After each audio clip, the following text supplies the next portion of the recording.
What's up everyone, John from Beyond ARTV. It's time for another episode of my weekly countdown series, 7 on Sunday. Today I've got a pretty interesting idea on my hands. I was driving the other week and I was thinking about albums that never made it to the light of day. Ones that were either hyped up or else have been hyped up for a long time, over the decades, and then just never got released, or else they were abandoned, scrapped, whatever it might be. Let's talk about 7 albums that were shelved and never saw the light of day. Now obviously some of these have been kind of leaked online, at least parts of them, traces of them, whether it be like a box set compilation of some of the demos, or else just some of the tracks just somehow got leaked from the studio. But many of these albums actually in their full, or else for the most part, have never been found, or else were just shelved by a label. So I thought this would be interesting to talk about. I've been watching a lot of this Abandoned series by Bright Sun Films, and I think that got me thinking about that. If you want to check out that channel, very cool. I'll put a link to it in the description down below. Anyways, other than that, make sure to smash the like button on this video and let's get right into it. I'm around the bullshit like a matador. I'm used to the bullshit, it don't matter, boy. Corporate acquisitions, accumulations of wealth. Build with the gods, end up with knowledge yourself. Entrepreneur visions, Moulin Rouge religion. That pussy make a weak nigga break down. So what you want, the cheese or the cheeks? You want the cheeks, she want the cheese. A bitch gotta eat. 50 Cent is clocking in at number 7 on my list today. Now you might be thinking that I'm going to talk about his unreleased debut album that was shelved by Columbia Records called Power of a Dollar. Most of that was thanks in part to the song Ghetto Koran, and of course, obviously the shooting that he was involved with. He was shot many times and somehow survived, and that was a big part of his career. He obviously started with Interscope, got involved with Dr. Dre, Eminem, Aftermath, and Shady Records, and it was all musical history from there. But it wasn't always that easy. But no, that is not the album that I'm actually talking about today. Power of a Dollar is actually out in full. It was leaked online. In fact, some of the songs he even included on subsequent mixtapes. No, the album that I'm talking about today is one that he has been talking about since 2011, and yet has never been released. He has teased so many songs from it. We got some great ones, and then some not so great ones.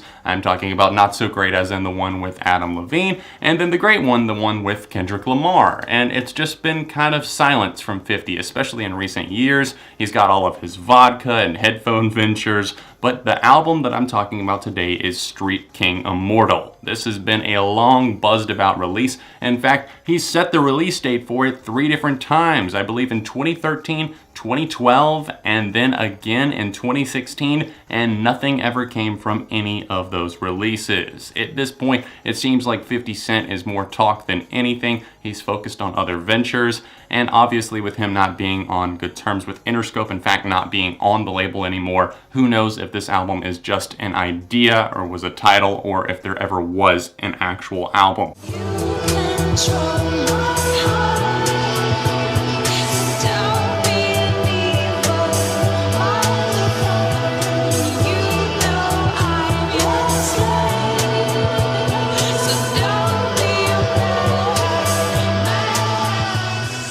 I really wish this next one was actually out in the world, because something tells me that this would have been great. It's Lipsha. It's the collaborative album that was abandoned by Kesha and the Flaming Lips. It was actually shelved by the label, and obviously Kesha was going through a lot of legal stuff whenever this was in the works. It was around the time of 2012, 2013. Warrior had just come out. She was talking about this more rock and psychedelic meets pop influence, and Kesha and the Flaming Lips just seem like they go really well together, and I know that it would have turned out better than the Flaming Lips collaborating with Miley Cyrus as her backing band on Dead Pets, because that was awful. This idea of a collaborative album came to be in the first place because Kesha featured on a Flaming Lips single, and then obviously she did some writing with him, and they were like, hey, we can actually turn this into something, and it was starting to be talked about in interviews, and she was promoting Warrior, talking about maybe a new project, Lipsha, as well. But unfortunately, as her legal troubles grew, this album just got shelved. And I think it would have been really cool to see Kesha's take on a more psychedelic experience. I know that she has an inclination towards rock music, and she definitely has the vocals for it, but unfortunately, it looks like we'll probably never really hear anything from these sessions.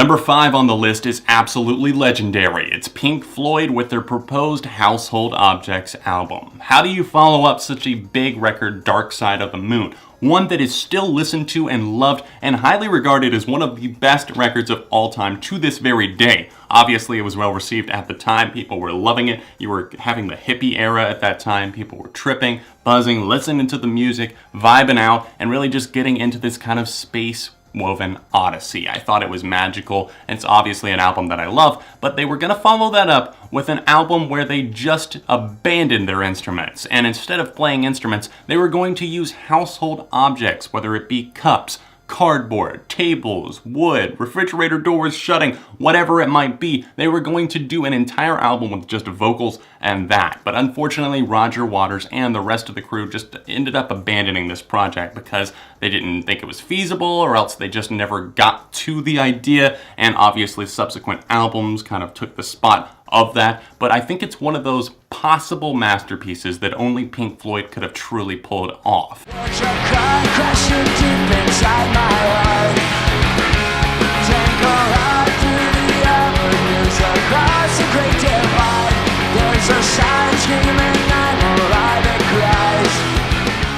Number 4 was scrapped, abandoned, and shelved, not thanks to the band wanting to do it, but because the master studio recordings were actually stolen. I'm talking about Cigarettes and Valentines by the punk rock band Green Day. The rockers were definitely making something. They were making progress. And obviously we know that this actually existed. They didn't just fabricate the story, because they actually released the title track Cigarettes and Valentines from that, at least in a live setting. That was on their Awesome as Fuck DVD. And I remember being so excited whenever we finally got that. I studied up on what happened at that time, and prior to actually making their hit breakout album that just saw them getting back on top of the world, American Idiot, the rock opera, they were making something more simplistic, back to basics punk rock. Cigarettes and Valentines was the supercharged song that led that riot, and they had really recorded the majority of the album whenever the masters were stolen. And they were so bummed out at the time, they were just like, we can't recapture the magic. A lot of this was raw in the studio. So they ended up abandoning the project, never coming back and finishing that, and instead laying the groundwork for a brand new album. We're talking American Idiot, an album that changed the world and modern music in general. Monday night, I'm making Jen. Tuesday night, I'm making Gwen. Wednesday night, I'm making Catherine. Why can't I be making love come true? Speaking of rock operas, here's one that actually never came to be. Rivers Cuomo started work on Weezer's Songs from the Black Hole around 1995-1996 while he was enlisted in college. Now, at that time, obviously the Blue Album was huge. It was taking the world by storm with some of their tracks that were just so big, bigger than I think that they ever expected with the hit Say It Ain't So. Many of the other songs on this record, like My Name Is Jonas, were taking off and doing well at rock radio as well, and Weezer's popularity was very, very high. So what does Rivers Cuomo, the mastermind that he is, do? He actually just kind of secludes himself, starts writing this rock opera that was going to have 6 different characters. He was going to voice them along with other people in Weezer and other bands, and they were going to make a punk rock space odyssey opera, Songs from the Black Hole. But unfortunately, Rivers kind of got turned off to the project. He got very frustrated with writing for it, and while many of these songs actually have been released in his alone recordings that he's released in 3 different stages, and actually some of the B-sides from the Pinkerton era, the album that was made instead of Songs from the Black Hole, will never have the full album. Unfortunately, it was demoed. There were many songs that were made for it, many that were scrapped. Rivers just got very frustrated and found the writing process to be very tedious, and he ended up writing Pinkerton instead and going with a whole different concept. Who knows what would have happened to Weezer if they actually had released this, because obviously Pinkerton at the time was not well received, and I really don't think that Songs from the Black Hole would have been, but at the same time, who knows? It could have been one of those misunderstood masterpieces that we'll just never have. I've been in this town so long that back in the city I've been taken for lost and gone, and I've known for a long, long time. Fell in love years ago with an innocent girl from the Spanish and Indian home of the heroes and Number 2 is huge. It's the Beach Boys with Smile. And before you even say it, I know the box set is out there. I know it's been released. I know that there's hours worth of material from these days, but that's not actually the album. The actual album was never finished, put together, mastered at that time, and doing it now just doesn't really do it the same justice because we have different production techniques, and that's what a lot of the members of the Beach Boys had a problem with Brian Wilson actually finishing it. He did his own version of it in 2004 as a solo release where he presents Smile, and then again in 2011 we got the Smile Sessions box set. 19 songs on the standard edition, obviously plenty of others coming on just the rest of the deluxe box set. There's way too much to sift through.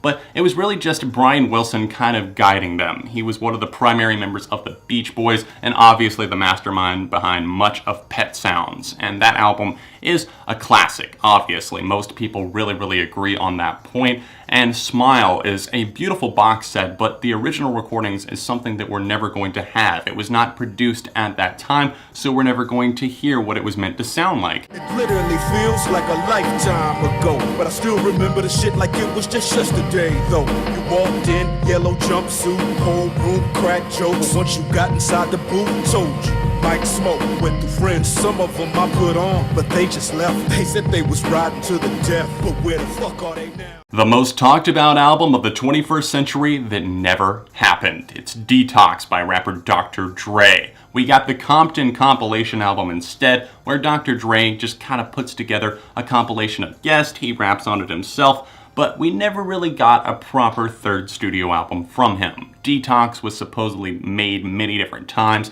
The track listing was finalized, supposedly according to people like Eminem, his protege, and 50 Cent, who would talk about it in interviews. And there were many songs that were made and then scrapped and then made, and then the recording process was just beating it out of Dr. Dre. He's a mastermind, he's a businessman, and he started to focus on other things like production and obviously his Beats headphone company that was eventually bought by Apple Music instead of focusing on rapping. He would still occasionally appear on certain tracks like I Need a Doctor was released obviously as a single, Skylar Grey, Eminem were on that, but Detox never actually happened because he just abandoned it. He didn't want to finish it, he didn't have the drive to, he would sit down, try to focus on it, and it never actually happened. So it's one of those albums that was talked about from like the early 2000s up until the Compton album came out, and eventually he said that it was canceled, that this was going to be it, he's never going to release anything after the Compton compilation, which kind of makes me sad in a way that Detox, what could have been, who knows, the songs that were recorded for it, like Psycho featuring 50 Cent was one that 50 actually threatened to leak whenever he was in beef with Interscope, but none of these songs really ever came out other than the singles that he would put out sporadically, and he would talk about different songs that have been made, but it's one of those things where it had been so long, people really started to lose faith that it would ever come out. It turned into Dr. Dre's Chinese Democracy, except his never actually saw the light of day. I'm surprised that Guns N' Roses did. I hope you guys enjoyed this episode and maybe learned something from it in the process. If you did, leave a like on it and make sure you leave suggestions for future episodes of 7 on Sunday. If you're able to, please support me on Patreon. It really helps videos like this that are very time consuming and hard to make, especially whenever most things on my channel are getting demonetized almost instantly now. I don't know why, and it's hard to get them overturned sometimes, so if you're able to, please support me on Patreon. It's the top link in the description. You can go directly to my Patreon by tapping that annotation in the corner of the screen right here. You can see last week's episode of 7 on Sunday right over here, or another recent video that I think you might enjoy right here. All of my socials can be found in the description down below. Thank you for watching, and I'll see you next week for more 7 on Sunday.